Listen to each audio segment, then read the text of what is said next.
Now to other headlines we're following this afternoon, a Montgomery County man who used religion to groom and sexually abuse young boys will spend the rest of his life in prison.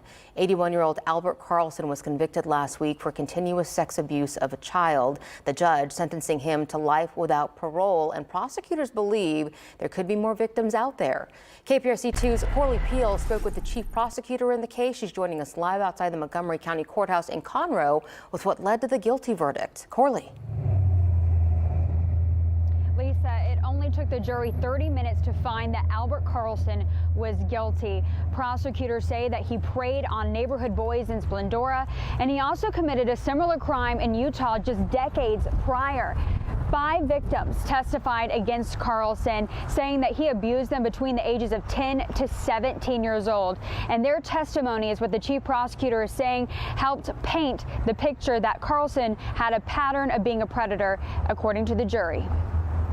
Albert Carlson now locked up forever after a brave teen boy made an outcry in 2020, revealing a string of child sex abuse cases spanning over 40 years. How did Albert Carlson approach these victims? He would find families who were in need, families who were down on their luck, in impoverished situations. It would slowly become a closer relationship with the children, to make his home more inviting and more enticing to the children, because he had the fun things. He had the dirt bikes, the four-wheelers, the, gaming consoles that the kids didn't have at home. And so he would use that to bring the kids from their home into his house. And then that's when he would start crossing the physical barriers as well. And he was a member of the Church of Latter-day Saints. How did he use religion to take advantage of the children? He would tell them that he was their mentor, and that if he was going to be their mentor, that he had to form a closer bond with them. But he would reassure them that in his mind it was okay, because that was the bond that religion intended men to have. Investigators learned Carlson was arrested for a similar crime in Utah in the 1980s. He was charged in that case of sodomy with a child. He fled the United States afterwards and did not resurface for another 11 years.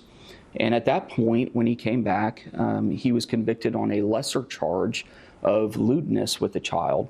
That boy, now in his 50s, traveled from Utah to face Carlson here inside the Montgomery County Courthouse during his trial, along with 4 other victims who testified against their predator. All they want is to be believed, and for Albert Carlson not to hurt another kid ever again.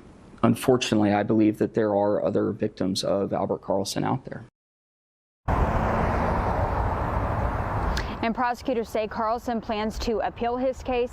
They're asking if there are other victims out there to come forward, contact the Montgomery County District Attorney's Office or the Sheriff's Office so they can start handling those cases as well. Coming up at 6, why Carlson never had to register as a sex offender following that arrest in Utah in the 1980s. Reporting live from Conroe, Corley Peel, KPRC 2 News.